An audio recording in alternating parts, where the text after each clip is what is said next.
전세 대란은 피할 수 없다. 그냥 눈에 뻔한 거거든요. 부동산을 집을 사는 게 그렇게 생각이 듭니다. 데이터를 분석하면서 유레카를 맺혔던 그 중에 하나가 이거였거든요. 지방이 너무 저평가되어 있다. 다만 제가 제일 소름이 돋았던 건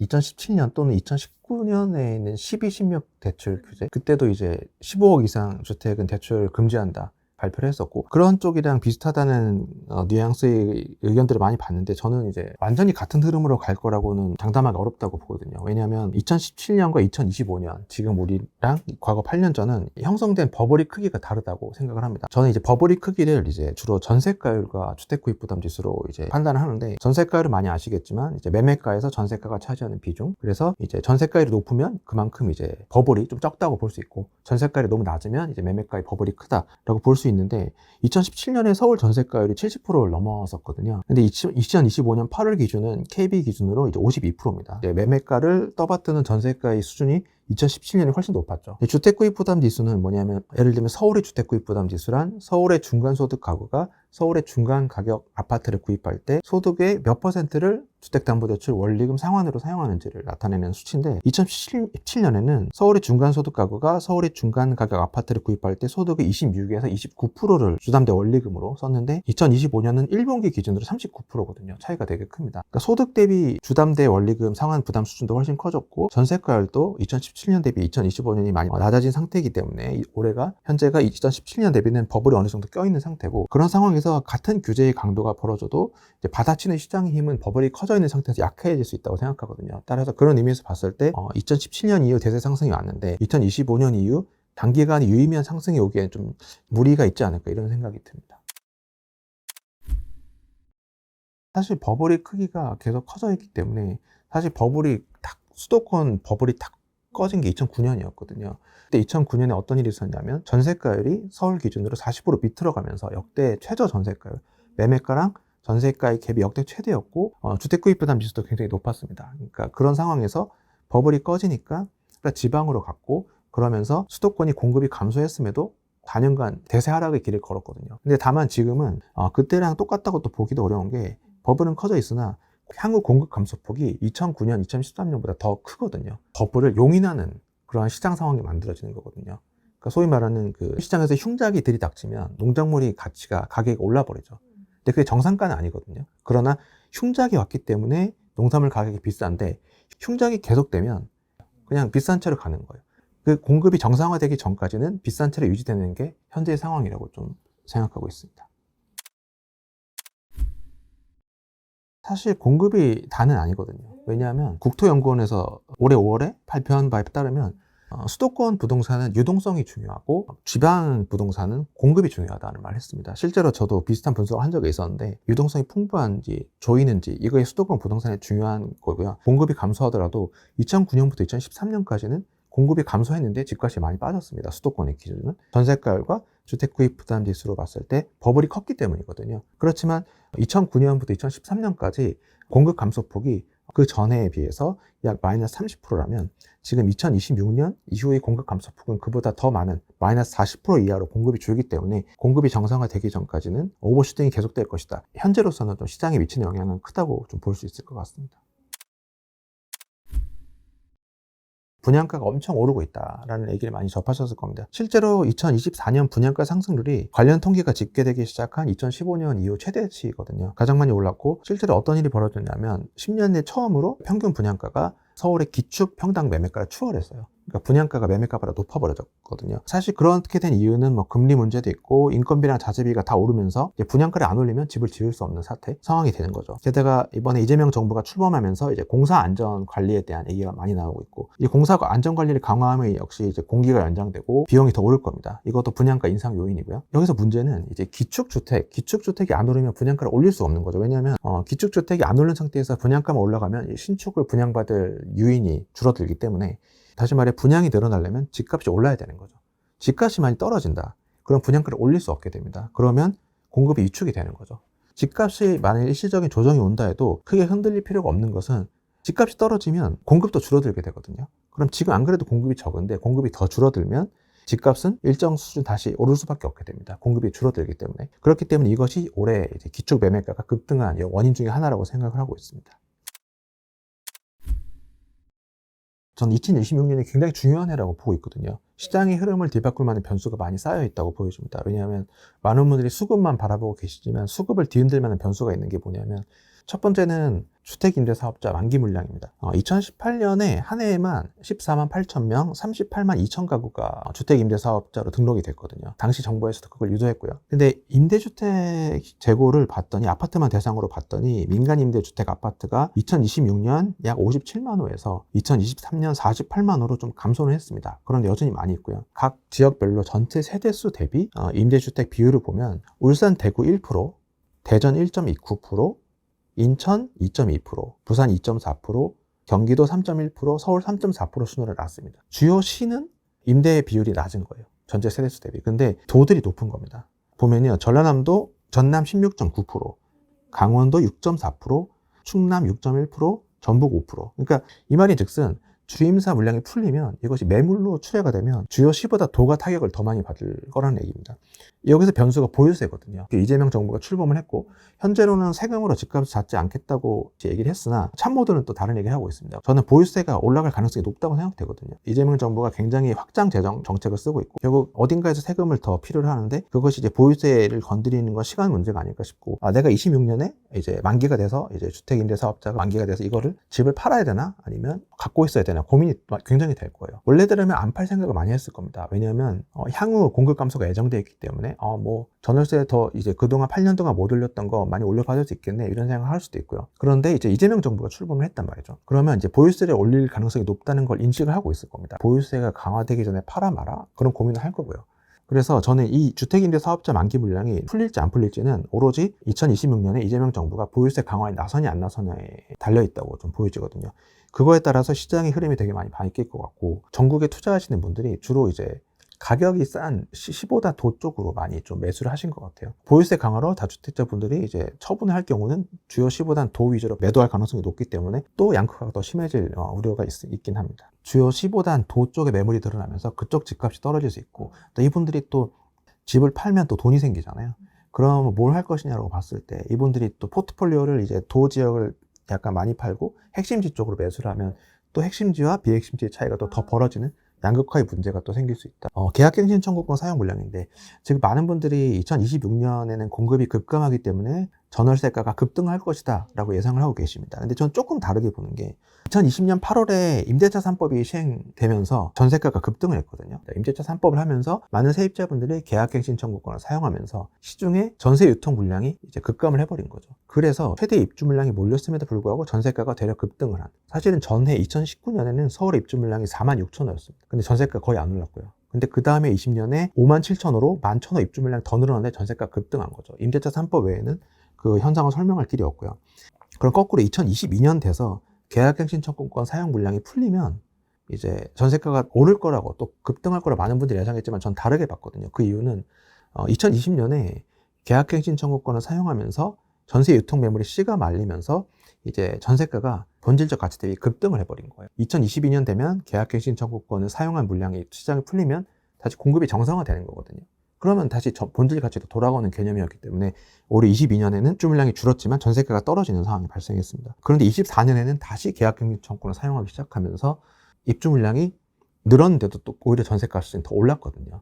왔다 갔다 하는 2년 사이클을 감안해보면 26년엔 다시 계약갱신 청구권 사용 물량이 풀리기 시작하는 시기이기 때문에 일각에서 얘기하는 26년 전월세가 급등보다는 저는 강보합 또는 상승 정도로 예상을 하지, 급등은 이제 이쪽 매물이 풀리면서 좀 덜하지 않을까 생각을 하고요. 마지막 변수는 이제 언론에서 조금씩 거론되고 있는 건데, 그 전세자금 대출이 DSR 포함 요구입니다.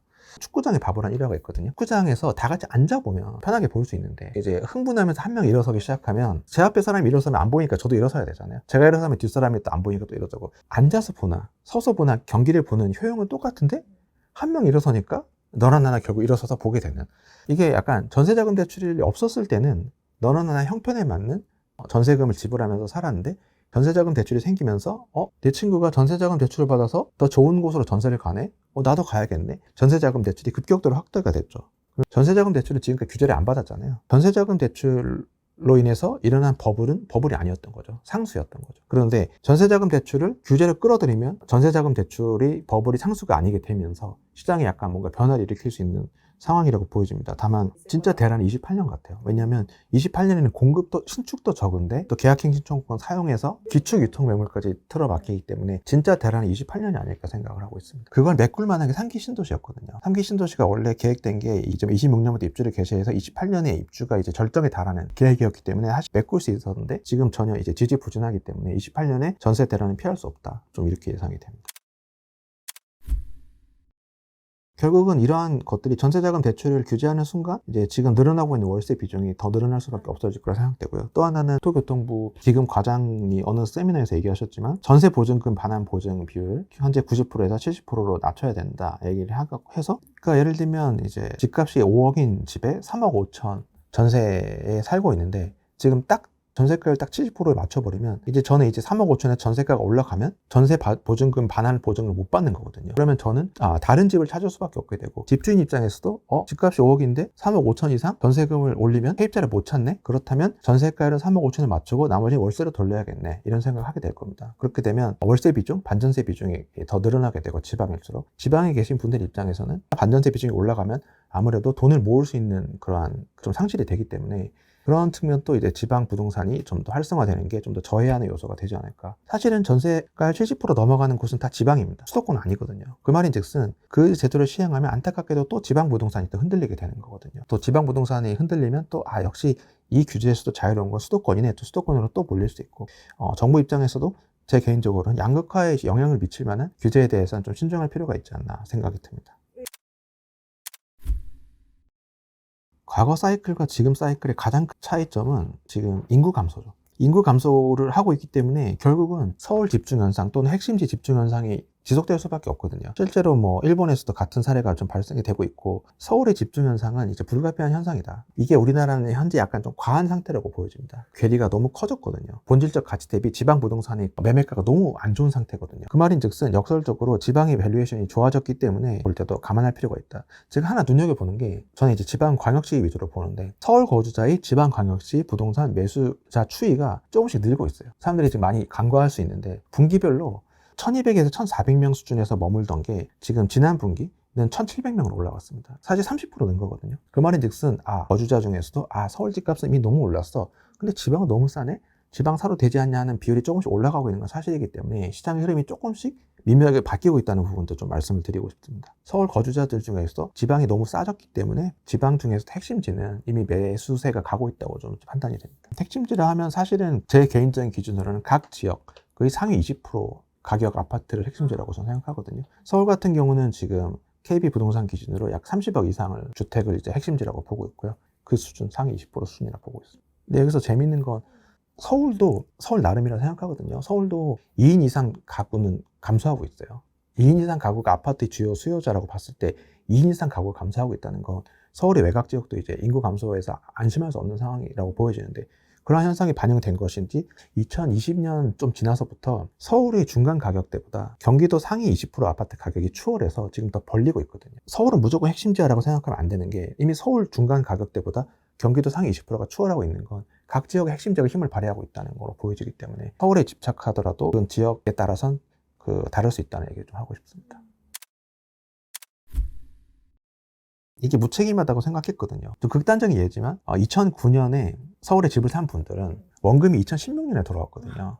7년 만에 돌아왔지만 7년 동안의 기회비용까지 감안하면 사실은 큰 인고의 시간을 지냈던 그렇기 때문에 사실은 이러한 언제라도 사야 된다는 건 상당히 위험한 발언이 아닌가라는 생각을 했었고 버블이 장기화가 불가피한 공급 상황이 발생하고 있습니다. 공급 감소가 계속 지속되기 때문에 마찬가지로 조정장이 와도 그러면 공급이 더 감소해버리기 때문에 오래 하락하기가 어렵다라는 말씀을 좀 드렸고요. 때문에 사실은 지금은 집을 사도 크게 문제는 없다. 크게 리스크는 없다고 판단합니다. 다만 버블이 껴있다는 상황을 인지를 하시는 게 좋을 것 같고요. 그 버블이 언제 꺼지냐가 중요한데 과거 역사를 돌이켜보면 버블이 꺼지는 시기는 결국은 공급이 대폭 확대될 때 또는 공급이 정상화될 때거든요. 지금 공급이 정상 안 돼 있기 때문에 버블이 계속 유지가 되는 거죠. 그때가 언제냐면 서울과 수도권 같은 경우는 버블이 꺼진 시기가 1기, 2기 신도시가 입주할 때였습니다. 1기 신도시 입주했을 때 91년부터 95년까지 하락장, 조정장을 겪었고 2기 신도시 판교와 광교가 입주하니까 2009년부터 2013년까지 하락장을 겪었고, 결국은 뭔가 특정 지역에 대규모 입주 폭탄이 터졌을 때 그 지역으로 파급이 되는 건데, 그렇게 됐을 때 서울에서 또는 수도권에서 갑자기 입주 폭탄이 생긴다면 결국 3기 신도시거든요. 3기 신도시 입주가 서울이랑 상관없다고 하는 분들이 많지만 상관이 있습니다. 왜냐하면 데이터를 분석하면서 약간 유레카를 맺혔던 시기가 몇 번 있는데, 그 중에 하나가 이거였거든요. 2018년 상반기에 서울 전세가가 떨어졌어요.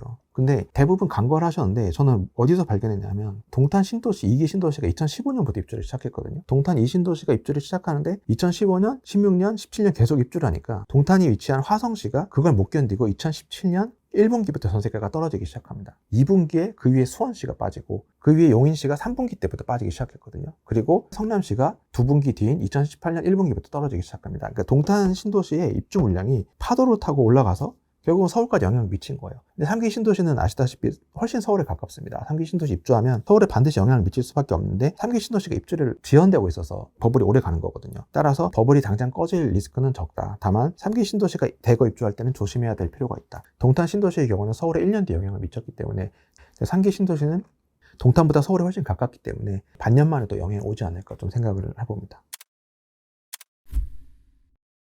네, 왜냐하면 이번에 이재명 정부에 출범하면서 재정을 확대할 움직임을 굉장히 많이 얘기하고 있고, 벌써 30조 추경을 했고 경제를 살리겠다는 얘기를 하고 있기 때문에 유동성이 확대되는 건 그 당연한 얘기거든요. 유동성이 확대되면 자산시장이 들썩이는 것도 당연한 얘기입니다. 물론 정부는 자금의 흐름을 부동산 시장에서 주식시장으로 이제 옮기려고 노력을 하겠지만, 어쨌든 간에 유동성이 확대되는데 부동산 같은 경우는 공급도 감소하는 거예요. 유동성이 확대되고 공급이 감소되면 그 재화의 가치가 어떻게 될지는 눈에 뻔한 거거든요. 그런 측면에서 봤을 때는 부동산을, 집을 사는 게 크게 문제는 없는 시기가 아닌가, 그렇게 생각이 듭니다.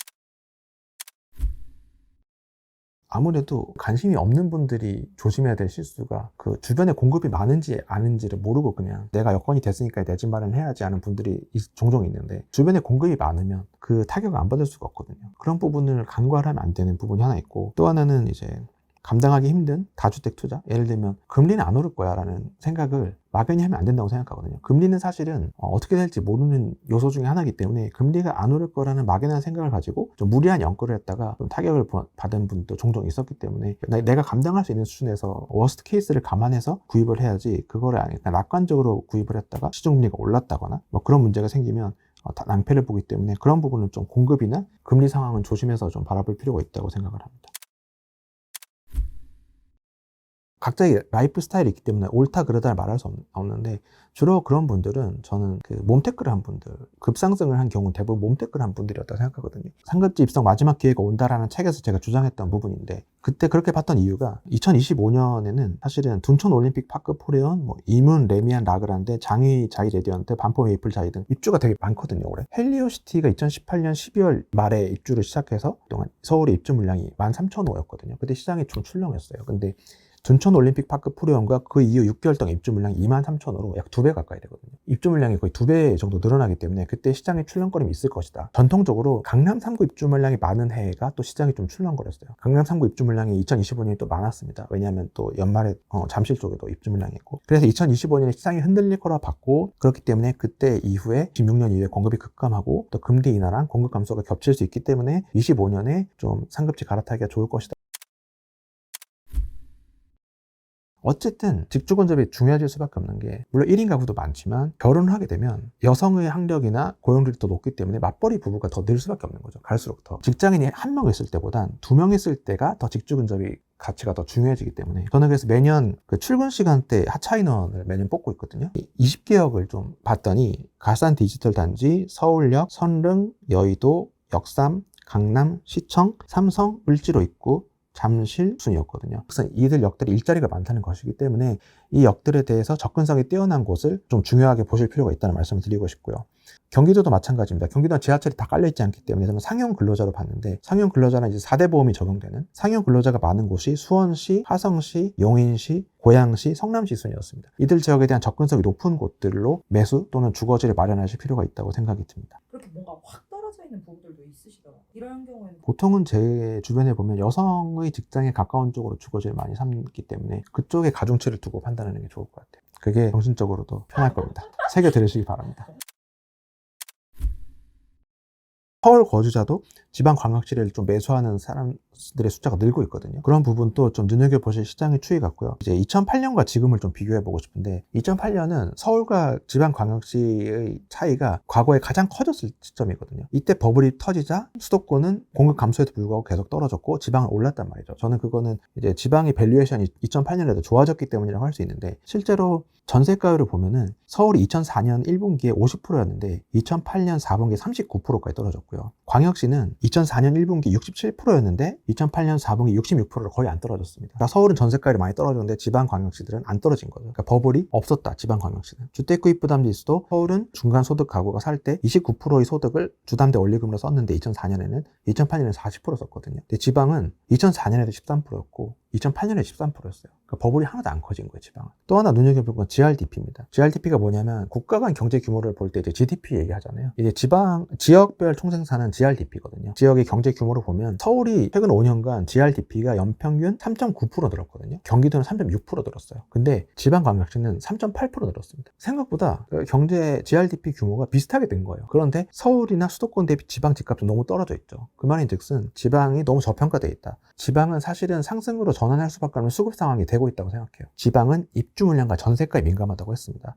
실제로 제가 최근 11년간 132개월 동안 매매가랑 전세가랑 같이 움직이는 비중을 봤더니 서울은 100개월, 인천은 95개월인데 지방광역시 훨씬 높아요. 대구는 126개월, 부산은 121개월, 광주 119개월, 울산 111개월, 대전 108개월. 이 말인즉슨 공급은 전세가에 먼저 영향을 미치는데 전세가 매매가 같이 움직인다는 건 공급이 전세가를 넘어서 매매가에도 영향을 주는 게 지방광역시라는 거거든요. 그래서 지방광역시 공급 감소폭은 향후 서울보다 더 공급 감소폭이 크기 때문에 지방은 상승을 할 수밖에 없는 상황으로 지금 점점 가고 있다고 좀 보여집니다. 인구가 감소하고 있기 때문에 지방 중에서도 광역시 쪽으로 좀 집중할 필요는 있는 거죠. 인구 감소가 되면 외곽 지역부터 말라버리기 때문에 다 오른다는 건 아니고 수급이 아무리 좋아져도 공급 감소보다 수요 감소가 더 커지면 집값은 떨어지기 때문에 광역시 쪽으로 알아보시는 게 좋다는 말씀을 드리고 싶습니다. 이번에 추경호 의원실에서 이 국토부에서 받은 자료를 통해서 보니까 2025년 1월부터 5월까지 서울의 갭 투자 비율이 41%라고 그랬고요. 상급지일수록 비중이 훨씬 높았습니다. 그래서 비율을 보면은 용산구가 55%, 그리고 용산구가 제일 높았고 그 뒤를 뭐 강남 3구랑 성동구, 마포구들이 뒤를 이었거든요. 갭 투자 비율이 생각보다 높다는 거예요. 전세 자금 대출이 없어지거나 전세 제도가 없어지면 그러면 이제 갭 투자가 점점 횟수가 줄게 되겠죠. 그렇게 되면은 비율이 축소가 되면 아무래도 매수세는 좀 줄어들 수밖에 없고 그런 측면에서 봤을 때 전세 제도가 사라지면 매수세에도 영향을 미친다고 생각을 합니다. 실제로 전세자금 대출이 2019년에 105조 원이었는데 2024년에 171조 원까지 늘어났거든요. 5년 동안 66조 원의 자금이 전세자금 대출의 형태로 시장에 들어온 거죠. 이것이 전세가를 올리는 데 1조를 했고 매매가에도 간접적으로 상승에 1조를 했다고 보여집니다. 따라서 전세가 없어진다면 월세 비중이 상승하기 때문에 아무래도 젊은 세대의 자본 축적 능력이 저하가 되기 때문에 미래의 주택 매매 수요를 훼손시키는 결과를 초래하기 때문에 미래 매매가에도 좀 하방 압력으로 작용할 수 있다고 생각합니다. 사실 이 부분 되게 애매한 부분인데 금리가 인상될지 안 될지 지금 모르는 상황이거든요. 불확실의 시대, 그러니까 트럼프 대통령 때문에 더더욱 불확실의 시대가 됐기 때문에 무슨 일이 일어날지 모른다. 금리가 오히려 오를 수도 있다는 걸 감안하고 투자를 하셔도 그렇게 해야 된다고 생각을 합니다. 네네, 저는 이제 올해가 주택을 매수해도 문제가 없다는 시기라고 생각하지만 어떤 일이 일어날지는 모른다는 걸 전제로 한다면 영끌은 좀 조심할 필요가 있다는 생각이 듭니다. 저는 이제 사람은 각자의 탤런트가 있다고 생각하거든요. 각자가 가진 탤런트가 다 다르고 그 탤런트가 없는 사람은 없다고 생각해요. 각자의 성향에 맞는 행동을 하시면 된다고 생각하거든요. 저 같은 경우는 데이터였던 거고요. 숫자를 되게 좋아해요. 저 성향에 맞았는데 저는 그렇게 막 엄청 임장을 돌아다니고 그런 걸 선호하진 않았어요. 근데 또 어떤 분은 데이터는 너무 싫지만 이제 임장하거나 이제 돌아다니는 걸 좋아하시는 분들은 당연히 성향이 있다고 생각하는데 어느 쪽이 옳고 그런 게 없다고 생각하거든요. 자기 성향에 맞는 쪽을 택하시면 좋을 것 같고 다만 제가 제일 소름이 돋았던 건 제가 예전에 그 가구당 가구원 수, 각 지역별 가구당 가구원 수를 추이를 본 적이 있었어요.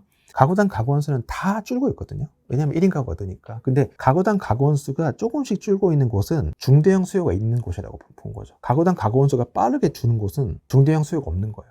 근데 제가 이거를 데이터로 정리해서 글을 올린 적이 있는데 제 존재를 모르는 회사 동료가 임장 엄청 다니는 분이거든요. 그분이 제 옆에서 그 말을 하더라고요. 제가 가구당 가구원 수가 되게 많이 주는 곳은 여기는 중대형을 사면 위험하다 생각하고 있는 와중에 그분이 내가 어디를 임장했는데 거기는 중대형을 사면 안 돼. 근데 저희 데이터 일치한 거예요. 그러니까 그분은 임장을 다니면서 그걸 체감한 거죠. 근데 전 데이터로 그걸 알고. 그러니까 답이 일치를 했잖아요. 자기가 좋아하는 방식을 취하면 된다는 생각을 들고요. 옳은 게 없으니까. 그런 식으로 자기가 좋아하는 쪽의 행동으로 재테크 관련 활동을 하나로도 시작하는 게 좋다는 생각을 좀 말씀을 드리고 싶습니다. 다양한 섭취 능력. 우리가 지금 되게 정보가 풍부한 시대에 살고 있지만 이 알고리즘이 세계에 빠져 있다 보니까 결국 내가 섭취하고 싶은 방향의 정보만 섭취하는 정보의 편식 시대에 있다고 생각하거든요. 그렇기 때문에 아무래도 한쪽으로만 치중된 생각을 하기 쉽기 때문에 양쪽을 다 아우르는 또는 양쪽을 다 섭취해서 자기 것으로 만드는 그 능력이 되게 중요하다고 생각해요. 회사 동료나 후배들이 삼토시님인 줄 아세요? 모릅니다.